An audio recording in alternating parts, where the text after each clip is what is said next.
Ntlo ya Moleko Gaaje eo e leng dilemo tse 50 a dula ho yona ile ya heleha kamora dipula tse matla tse tsoholohileng matsatsing a ho feta.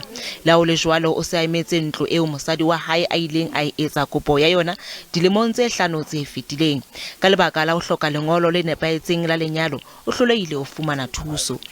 Ka mokgo ntlo e startileng ka teng e ne kerekile mokhone wa ba.